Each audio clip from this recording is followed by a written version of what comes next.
You're listening to Project Oncology on ReachMD, and this is an audio abstract. I'm Dr. Hallie Blevins, and today we'll be discussing how to predict hydroxyurea resistance in Polycythemia Vera using a machine learning technique. Hydroxyurea remains the most widely used first-line cytoreductive therapy for Polycythemia Vera, or PV. While many patients typically respond well, a significant number develop resistance or intolerance to hydroxyurea, often within the first year of therapy. This is closely linked to increased thromboembolic complications, disease progression, and higher mortality rates. Identifying patients at risk of hydroxyurea resistance early in their treatment journey could allow clinicians to proactively switch to alternative therapies, like ruxolitinib, and reduce patient morbidity associated with delayed intervention. Now, let's dive into some recent research. The 2025 PV Advanced Integrated Models, or PV-AIM study, applied machine learning techniques to a large U.S. real-world dataset with the goal of predicting hydroxyurea resistance. The research team then launched a prospective Phase 4 trial called HUF-AIM to validate these findings in clinical practice. The retrospective PV-AIM study utilized anonymized electronic health records from the Optum database, which includes data from over 105 million patients across diverse healthcare settings. From this dataset, 1,304 PV patients who had hydroxyurea prescription records met strict eligibility criteria and had sufficient laboratory data for model development were identified.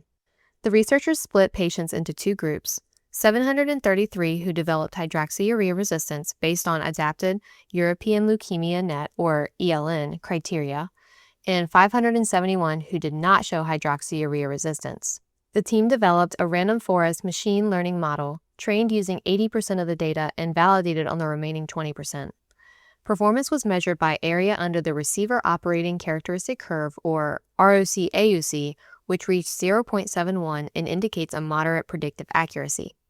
Key pretreatment variables were analyzed, including laboratory results, history of thromboembolic events, phlebotomy frequency, clinical observations, demographic characteristics, and use of anticoagulants. The top predictive factors were then tested in combination to identify clinically meaningful thresholds. The model identified 10 critical predictors of hydroxyurea resistance, including hemoglobin, red cell distribution width, red blood cell count, absolute neutrophil count, hematocrit, annualized phlebotomy count, age at index, white blood cell count, patient weight, and time between PV diagnosis and treatment initiation. In general, higher values were associated with increased risk of hydroxyurea resistance, with the exception of age at index. However, the study found a particularly strong interaction between red cell distribution width and hemoglobin. Patients with a red cell distribution width of 17% or higher, combined with hemoglobin of 15.5 grams per deciliter or lower, were significantly more likely to develop resistance to hydroxyurea. In addition, patients with high red cell distribution widths were about 1.4 times more likely to become resistant compared to those with lower values. This combination enabled the creation of a simple clinical decision tree, where patients can be stratified into 4 quadrants. Those at high risk for hydroxyurea resistance are identified by having red cell distribution widths of 17% or more and hemoglobin of 15.5 grams per deciliter or lower. These thresholds are easily measurable with standard laboratory tests, offering an accessible tool for early risk stratification.